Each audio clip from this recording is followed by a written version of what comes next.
Estimados líderes, saudações. Sejam bem-vindos a mais uma edição da nossa rubrica Minutos de Saber.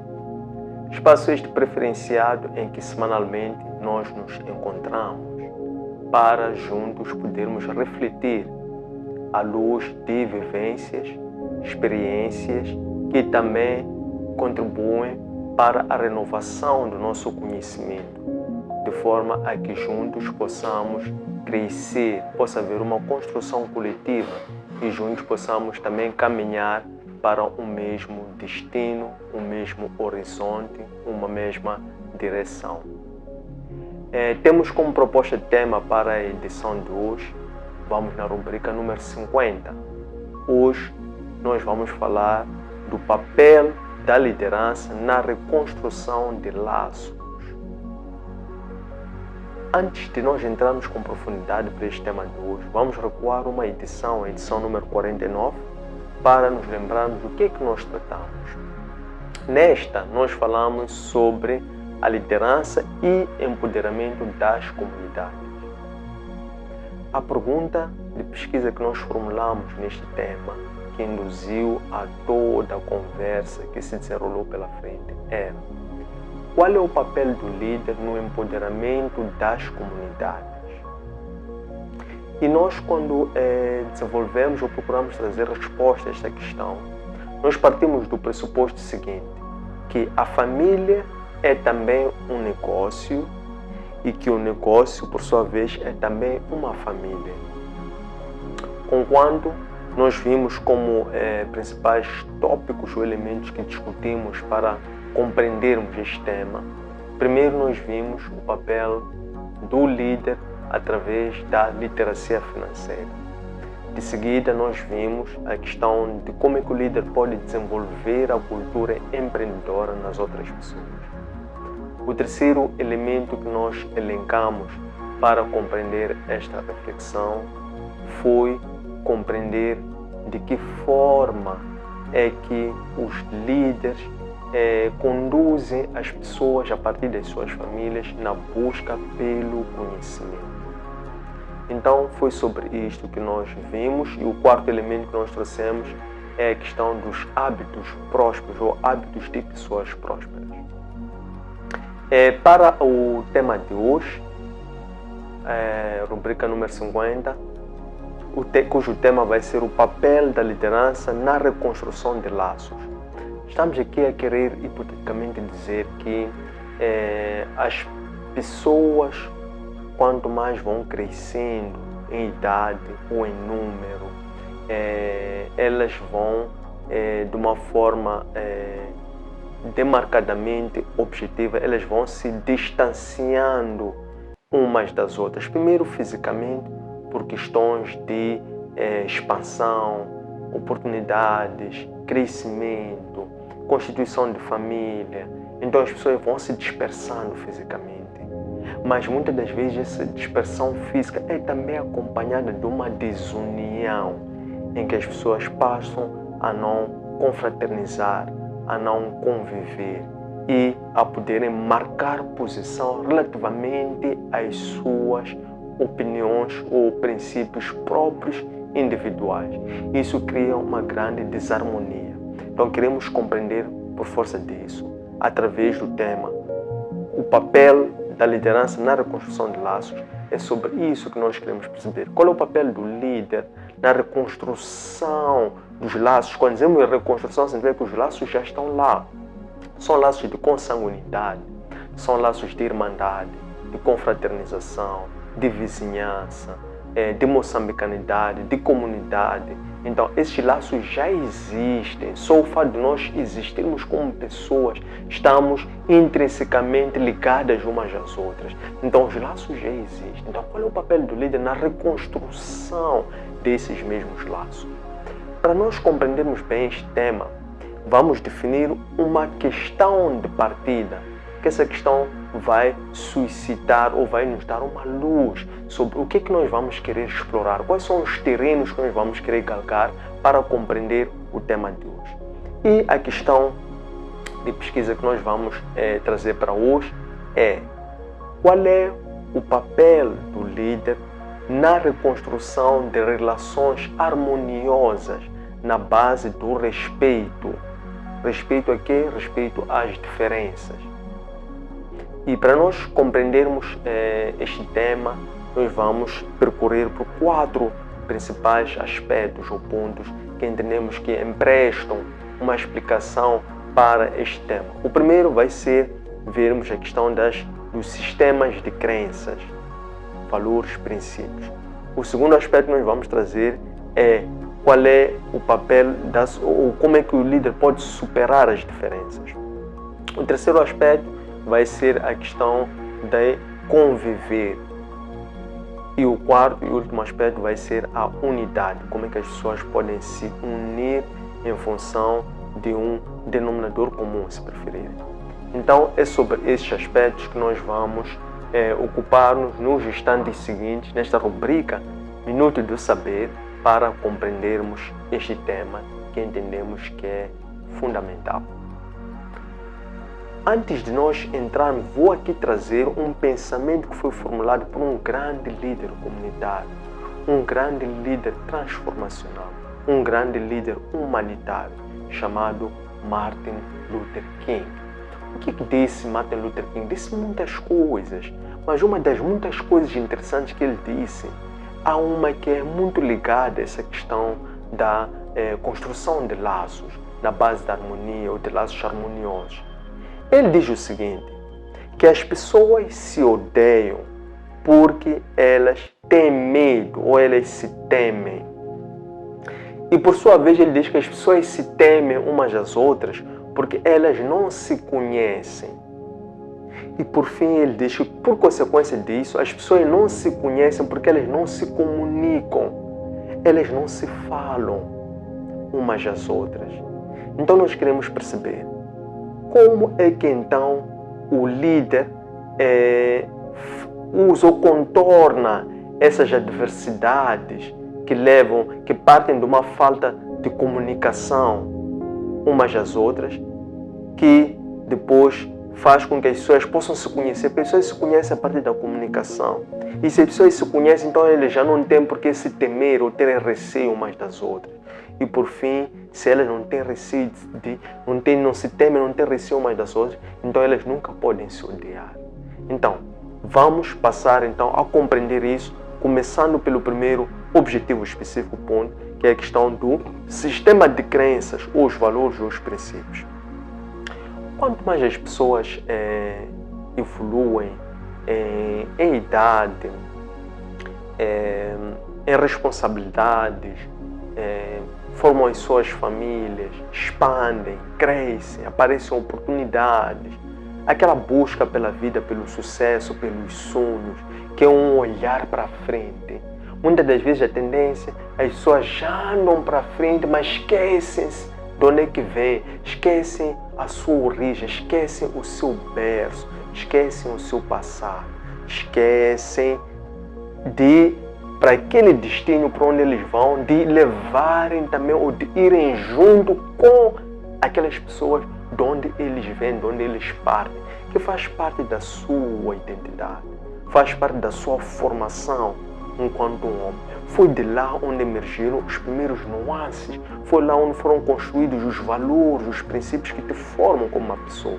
Consequentemente, enquanto as pessoas crescem, expandem, evoluem, prosperam, elas vão formando seus próprios sistemas de crenças. Podemos assim chamar ou entender por simplificação, elas vão tendo a sua fé. Consequentemente, muitas das vezes, as fés ou as crenças entre as pessoas, por elas se tornarem distintas, isso acaba por criar ou ser um fator de separação. Porque as pessoas depois têm dificuldades de se suportarem, de confraternizarem, de conviverem, simplesmente por causa deste fator. Quando digo simplesmente é por ser este fator que não é um fator tão simples, mas que é um fator que explica porque é que há esta complexidade, há este temor, há este medo que as pessoas têm umas às outras. É porque muitas das vezes as pessoas sequer pensam em conviver ou socializar, porque levantam como uma bandeira as suas crenças que defendem, e pelo fato de suas crenças serem diferentes das crenças do outrem, então, sobretudo quando forem família, comunidade, vizinhos, sociedade, país, mundo, então isso já é motivo bastante para haver uma separação. O segundo aspecto tem a ver com as diferenças. O papel do líder é o de superar as diferenças a nível das pessoas. Como é que o líder então supera as diferenças a nível das pessoas? O líder tem que sempre se posicionar como sendo um agregador de pessoas, agregador de diferenças. Por quê? Porque ele é muito voltado para o desenvolvimento daquilo que seria uma cultura organizacional, uma cultura enquanto um conjunto de crenças que identificam um certo grupo. Nós trazermos os nossos valores e os princípios para cá, e o líder não ser aquele que é o primeiro a considerar que as diferenças é um fator de conflito ou de problema ou de diferença. De contrário, o líder tem que ser aquele que valoriza as diferenças. Cria uma harmonia através dessa cultura para que as pessoas encontrem uma atmosfera, um ambiente para que elas, em face às suas diferenças, possam assim capitalizar, que é valorizar as diferenças. Quando nós valorizamos as diferenças, então o grupo fica mais enriquecido, sob o ponto de vista de nós passarmos a obter um conhecimento superior. Porque o nosso objetivo último como líder é de unir, é de juntar, porque o líder sabe que quando as pessoas estão juntas, estão unidas, elas ficam mais fortes umas às outras. Ainda que possa parecer para aquela pessoa que aparentemente esteja mais forte que a outra, que não precise do outrem, vice-versa, mas as pessoas sempre precisam umas das outras para poderem fazer coisas maiores. Porque o líder, ele deve saber que ele sozinho, ele não consegue ir longe. Ele precisa de mais pessoas.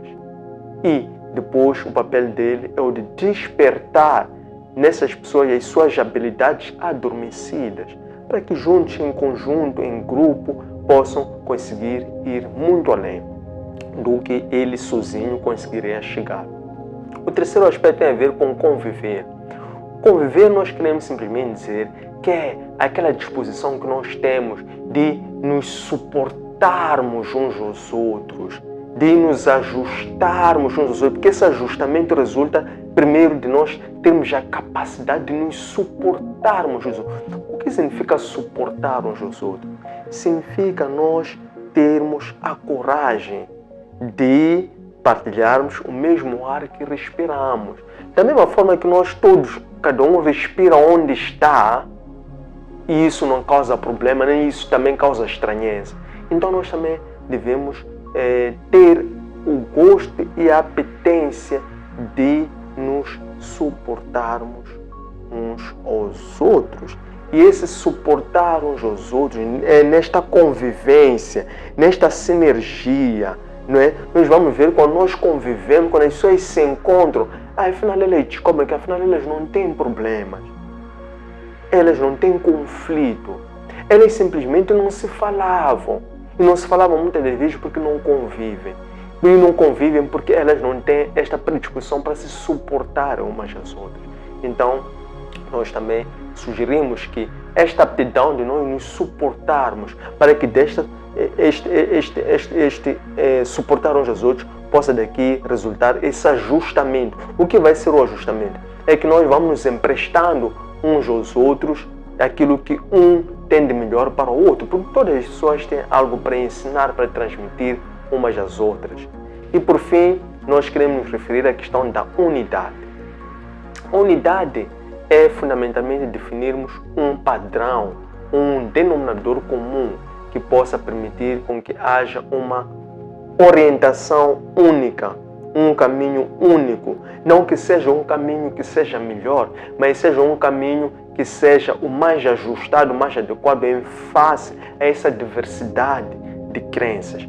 Então, a unidade é fundamental para que nós possamos encontrar um referencial. E esse referencial vai ser um motivo pelo qual vai nos ajudar a suportar quaisquer obstáculos ou dificuldades que nós temos para conviver ou para estarmos juntos umas às outras. E queremos aqui trazer como exemplo aquilo que foi a exortação que o apóstolo Paulo dirigiu a comunidade de Coríntios, quando ele lá teve conhecimento que existiam algumas sequelas, alguns problemas que resultavam do fato de Corinto ser uma grande metrópole que acomodava povos oriundos das mais diversas origens, desde o Egito, desde a Ásia, desde Israel, por aí em diante, Roma, por aí em diante.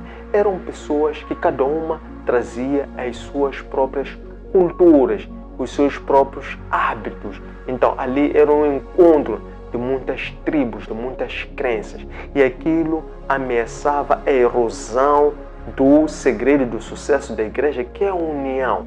Então o apóstolo Paulo, tomando conhecimento disso, ele então exorta na sua carta que dirige a esta comunidade para que eles adotassem a cristocentridade. Cristocentridade para que fosse o padrão ou o denominador comum que poderia fazer com que as pessoas se unissem. Porque se alguém levanta e começa a defender a sua tribo, a sua cultura, a sua crença, nesse interregno a pessoa está a falar de si própria. E isso cria a tal cisma ou a tal divisão. De contrário, o que ele sugere é que, no concernente à doutrina da ressurreição, ele defende que Cristo, ao ter morrido na cruz, o seu sangue derramado foi o sangue que passou a unificar-nos a nós todos como uma única família. Porque ele ali, naquele ato, ele quebrou o muro, a divisão que separava as pessoas. Sobretudo em termos de sistema religioso, separava os judeus dos gentios. Então passou desde então a existir uma única família. E ao ele ter morrido e ressuscitado, desde então passamos a compreender que pela fé neste ato, que foi confirmada na forma como Cristo reapareceu aos seus discípulos após ter ressuscitado, que fez com que eles crescem na vida pós-morte, ou então na ressurreição, na doutrina da ressurreição, na base daquela fé que foi completa, quando eles puderam não só ouvir, mas também puderam ver, para que a posterior eles passassem a testemunhar este verdadeiro evangelho na base da cristocentridade. Tendo chegado a esta parte, queremos agradecer a vosso acompanhamento e compreensão e o interesse também que demonstra não só a este tema, bem como a rubrica em geral. Deixem ficar os vossos comentários, as vossas dúvidas, as vossas sugestões de tema e não se esqueçam de seguir as nossas páginas e depois disso partilhem o nosso material com várias pessoas na vossa rede de relacionamentos, desde casa, comunidade, trabalho, escola, igreja, quaisquer pessoas com as quais vocês se relacionam. E assim a nossa comunidade vai crescer e, consequentemente, também nós vamos poder crescer como uma família, porque a união é fundamental para a nossa liderança. Este material encontra nos nossos arquivos digitais, designadamente na nossa página de Facebook, Antônio Centras Oficial, nosso canal de YouTube, Antônio Centras LDA, nosso aplicativo para plataformas Android, Elo App, e nosso webpage www.academiaservo.com. Um abraço de luz e até breve.